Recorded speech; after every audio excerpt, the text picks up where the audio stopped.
Ya, halo smart people, jumpa lagi dengan saya Komang Widyana, salah satu technical analyst di Percept Features. Banyak sekali nih yang nge-DM ya, yang bertanya-tanya juga kepada saya. Sebenarnya zona supply and demand itu yang kuat itu yang mana, Pak? Area mana zona supply yang pasti akan direspon dan mana yang tidak akan direspon? Sebenarnya kalau pertanyaan seperti itu, mohon maaf sekali lagi saya tidak bisa menjawab dengan pasti. Kenapa? Ibarat kata Anda bertanya dengan saya seolah-olah saya ini adalah Tuhan, seolah-olah saya ini adalah dewa. Jadi jelas saya tidak bisa menjawab atau membilang sesuatu tersebut adalah sesuatu kepastian. Karena mohon maaf, saya pernah membaca buku, apapun yang ada di dunia ini tidak ada yang pasti, namun ada hanya satu yang pasti, yaitu mati. Kita tidak pernah tahu kapan itu datangnya. Jadi jelas semua ini adalah rahasia. Kalau kita berbicara tentang kehidupan, berbicara tentang perdagangan, berbicara tentang bisnis, apapun itu hanya ada dua, ada sebab dan akibatnya ya. Jadi jelas untung rugi, pendek, tinggi, kurus, gendut, hidup, mati, sakit, sehat, semuanya ada dua. Nah jelas di sini saya pengen membahas ya, karena ada pertanyaan seperti itu supaya smart people tidak kecewa dengan apa yang saya sampaikan, untuk menggembirakan ya. Dan untuk memotivasi smart people semua yang bertransaksi di sini, kali ini saya akan buat pembahasan video yaitu decision point ya, dimana decision point ini adalah sebuah alat bantu untuk smart people bisa mengidentifikasi di mana ada zona supply demand atau area QML, NPL dan lain sebagainya yang akan direspek ya, kira-kira ya, bukan pasti ya, kira-kira yang akan direspek. Nah untuk lebih jelas dan lebih detail silahkan perhatikan di chart ya smart people.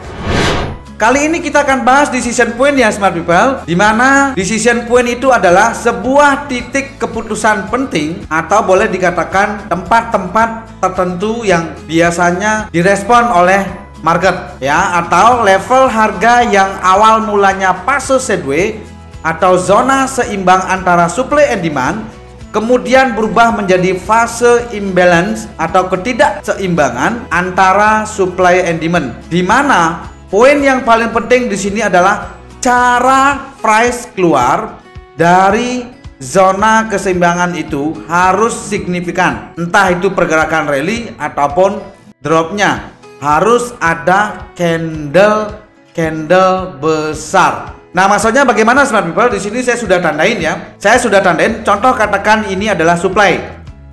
Ya. Kenapa kok level supply ini besar sekali?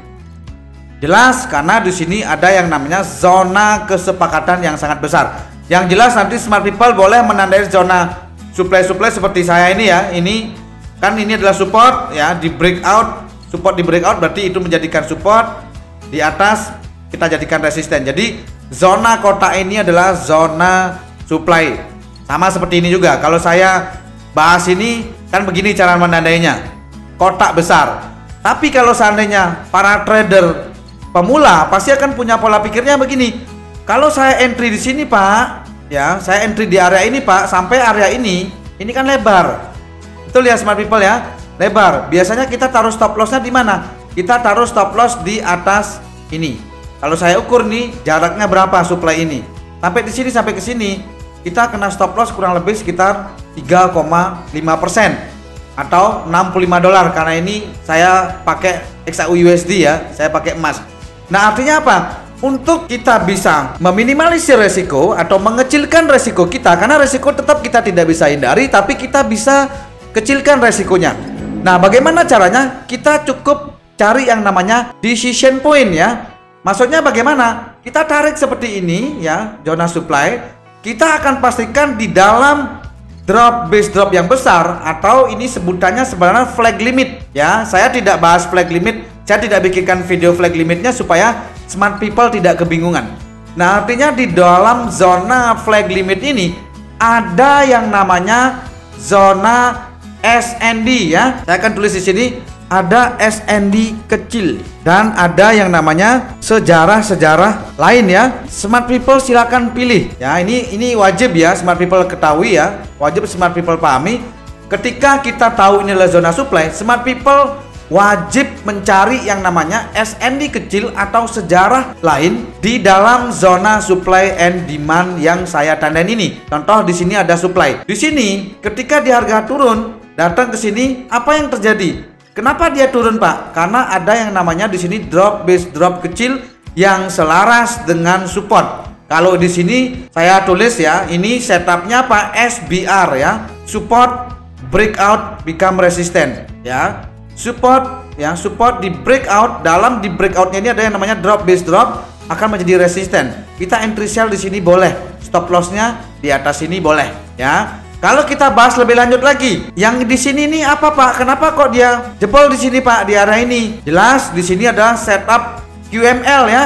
Ada high, low, higher high, lower low. Stop loss kita bisa taruh di sini. Turun ya, tapi lama ya baru dia turun. Nah, tapi ada lagi nggak Pak yang lainnya? Ada, sangat banyak.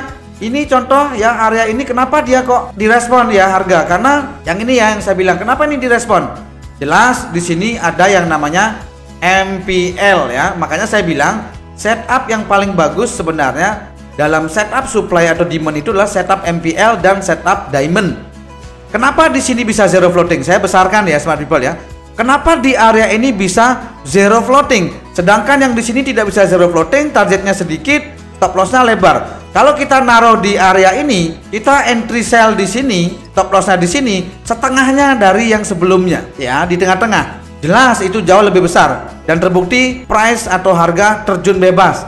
Ya, kalau kita ukur di sini, kalau kita berbicara tentang risk and reward ya, di sini dia sangat besar sekali, sangat panjang sekali risk rewardnya. Di sini 1:5.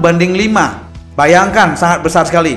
Maka dari itu kita harus mencari yang namanya decision point tersebut. Decision point yang saya gambar di sini, yang saya tandain ini, saya kasih tanda panah dulu biar smart people bisa melihat ya. Area yang ini ya smart people ya. Kenapa line ini adalah line yang sangat signifikan sekali ya, zero floating, karena jelas di sini ada high, ada low, ada higher high, dan ketika price terjun bikin lower low, dia bikin yang namanya setup MPL, drop base drop. Dia bikin yang namanya setup drop base drop. Maka setup ini adalah setup MPL. Kalau saya menandanya seperti ini ya, kita kecilkan seperti ini. Nah, ini adalah setup yang paling ampuh. Artinya apa? Ketika smart people tahu zona supply yang ada di sini yang besar, yang ini ya smart people ya, saya akan kasih tanda dulu supaya smart people tidak kebingungan ya. Saya kasih warna merah yang ini. Ini adalah zona keseluruhan, ini adalah zona supply ya. Tapi kita karena pengen stop lossnya kecil, maka dari itu kita wajib cari yang namanya decision point. Entah itu supply kecil, entah itu sejarah-sejarah lain seperti SBR, SNR dan lain sebagainya. Dan di sini kebetulan saya menemukan yang namanya setup MPL. Jelas ini jauh lebih kecil risknya dibandingkan dengan rewardnya. Jadi itulah yang disebut dengan decision point. Ya, semoga smart people bisa tercerahkan saat ini dan bisa smart people mengaplikasikan nanti supaya kita bisa minimalisir resiko. So, artinya kalau seandainya smart people masih belum paham, silakan chat di kolom komentar di bawah smart people ya. Saya pengen apa yang saya ketahui ini, apa yang saya pahami ini bisa bermanfaat untuk orang banyak. Memang dalam dunia perdagangan ini ya fraktal sekali ya. Jadi acak tapi berpola tapi acak, memang itu rahasia memang. Dan harga atau pergerakan harga selalu punya kehendak sendiri ya. Jadi smart people kalau seandainya tidak paham yang namanya decision point, maka resiko sangat besar sekali. Tapi sebelum mengetahui decision point, ada hal-hal yang penting, ada beberapa setup penting yang smart people harus ketahui ya, seperti yang sudah dibikinkan ya. Di sini ada playlist. Saya sarankan untuk smart people belajar dari video pertama sampai dengan video yang paling terakhir. Baru video ini, decision point ini, smart people jadikan suatu bahan nanti ke depannya supaya bisa mengecilkan yang namanya resiko tersebut.